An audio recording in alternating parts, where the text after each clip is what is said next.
Bienvenidos a las historias de Lilith.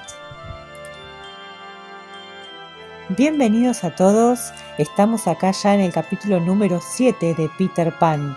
Veamos cómo continúa esta increíble y fantástica historia. Capítulo 7. La casa subterránea. Una de las primeras cosas que hizo Peter al día siguiente fue tomar medidas a Wendy, John y Michael para unos árboles huecos.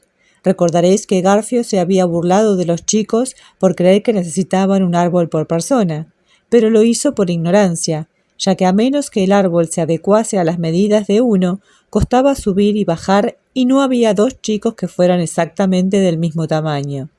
Una vez que se encajaba, uno tomaba aliento en la superficie y bajaba justo a la velocidad apropiada, mientras que para ascender se tomaba aliento y se soltaba alternativamente, y de esta forma se subía serpenteando.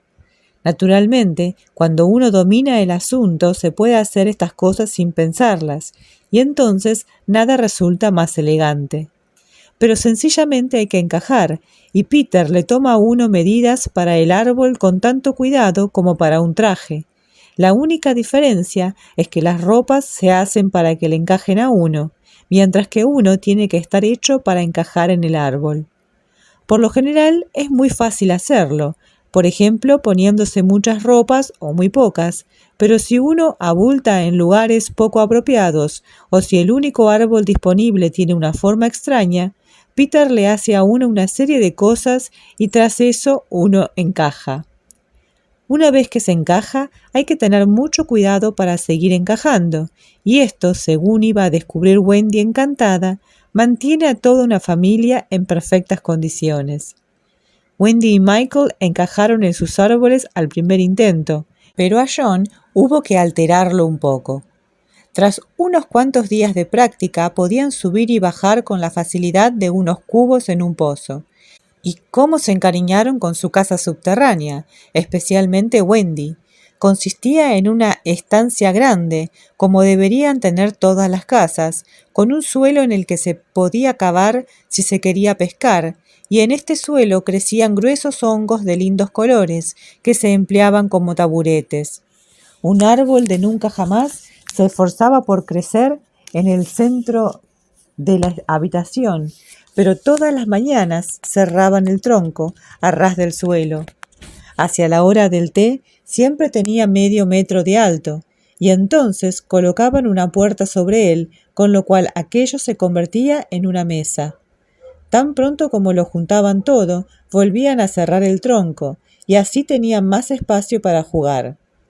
Había una chimenea enorme que se encontraba casi en cualquier lugar de la habitación donde se quisiera encenderlo, y encima Wendy tenía unas cuerdas hechas de fibra donde colgaba la ropa.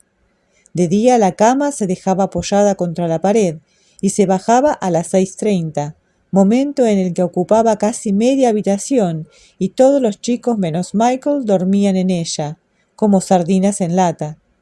Había una norma estricta que prohibía darse la vuelta hasta que uno no diera la señal, y entonces todos se daban la vuelta al mismo tiempo. Michael también tendría que haberla usado, pero Wendy quería tener un bebé, y él era el más pequeño, y ya sabéis cómo son las mujeres. Y en resumidas cuentas, el caso es que dormía colgado en una cesta.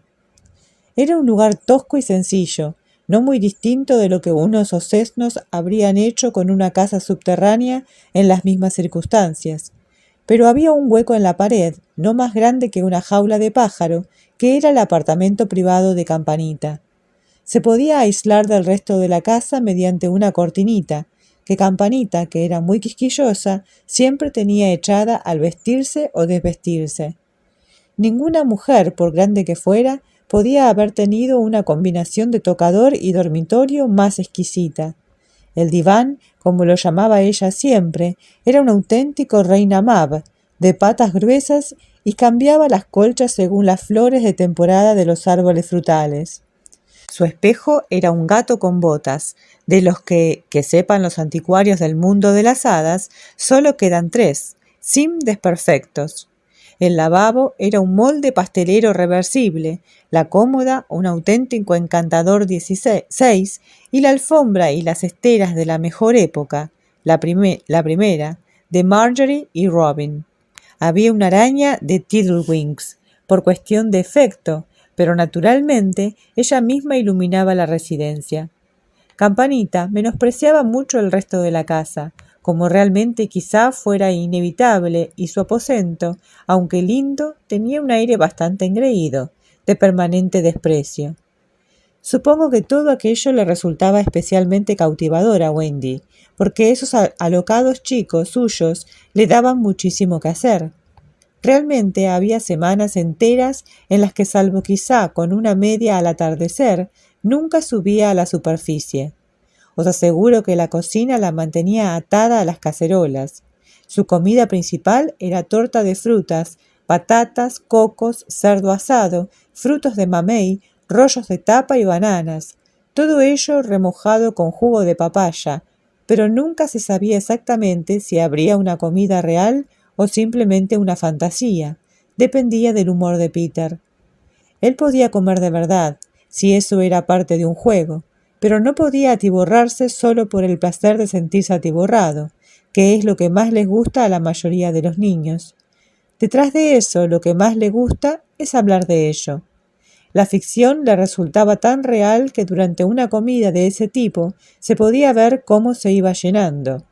Naturalmente, esto resultaba molesto, pero sencillamente había que hacer lo mismo que él, y si uno le podía demostrar que se estaba quedando demasiado delgado para su árbol, él permitía que se atiborrara. El momento preferido de Wendy para coser y zurcir era cuando ya estaban todos en la cama. Entonces, según sus propias palabras, tenía un rato para respirar y lo empleaba en hacerles cosas nuevas y poner rodilleras, pues destrozaban muchísimo las rodillas. Cuando se sentaba ante un cesto de medias, todas con un agujero en el talón, levantaba los brazos y exclamaba: «Dios mío, estoy convencida de que a veces las solteras son de envidiar». La cara le resplandecía al exclamar esto. Recordaréis a su lobo mascota. Pues bien, éste no tardó en descubrir que había llegado a la isla y la encontró, y ambos se lanzaron el uno en brazos del otro. Tras esto, él la seguía por todas partes. A medida que pasaba el tiempo, se acordaba mucho ella de los amados padres a los que había abandonado. Esta es una pregunta difícil, porque es imposible saber cómo pasa el tiempo en el país de nunca jamás, donde se calcula por lunas y soles, y siempre hay muchos más que en el mundo real. Pero me temo que Wendy no estaba realmente preocupada por su padre y su madre. Estaba absolutamente convencida de que siempre tendrían la ventana abierta para que ella regresara volando, y esto la tranquilizaba por completo.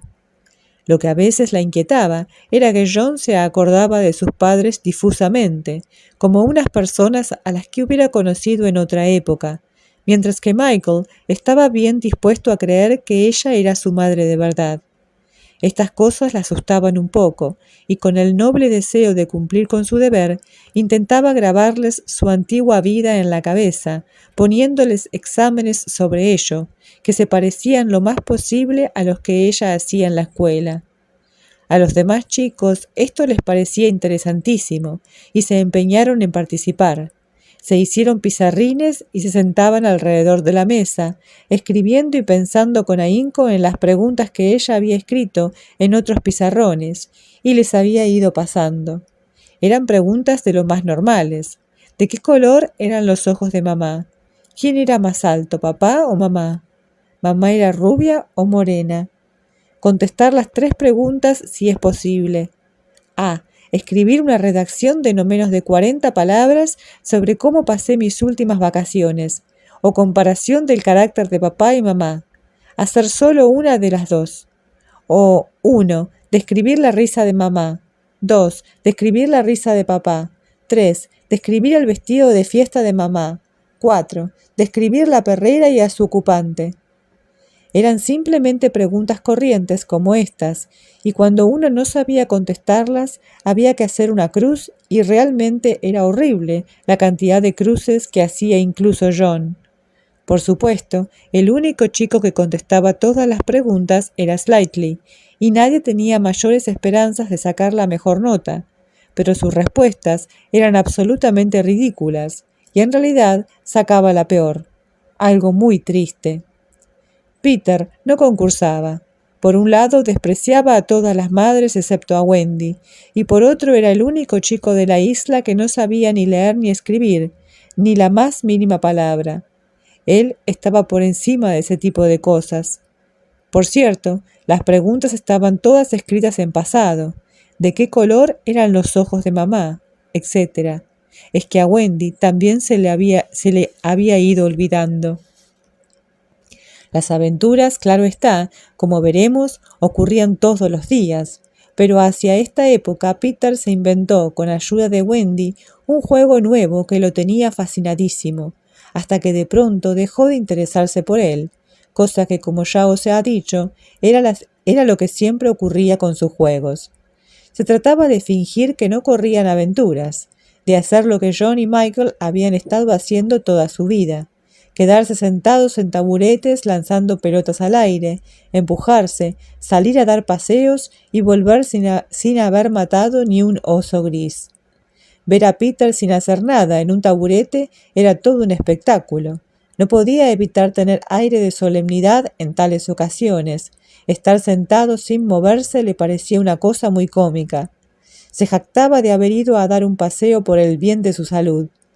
Durante varios soles, estas fueron para él las aventuras más originales de todas, y John y Michael tenían que fingir estar también encantados. Si no, los habría tratado con mano dura. Salía solo con frecuencia, y cuando regresaba nunca se tenía la absoluta certeza de si había corrido una aventura o no. Podía haberla olvidado tan por completo que no decía nada sobre ella, y luego cuando uno salía encontraba el cadáver, y por otra parte podía decir muchas cosas sobre ella, y sin embargo uno no encontraba el cadáver. A veces volvía a casa con la cabeza vendada, y entonces Wendy le daba mimos y se la lavaba con agua tibia, mientras él contaba una historia deslumbrante. Pero la verdad es que ella nunca estaba convencida del todo. Sin embargo, había muchas aventuras que sabía que eran ciertas, porque ella misma participaba en ellas, y había aún más que eran verídicas, por lo menos en parte, pues los demás chicos participaban en ellas y decían que eran totalmente ciertas. Para describir todas ellas haría falta un libro tan grande como un diccionario en inglés-latín, latín-inglés, y lo más que podemos hacer es presentar una como ejemplo de un momento cualquiera en la isla. Lo difícil es cuál elegir. Tomamos el enfrentamiento con los Pieles Rojas en el barranco de Slightly.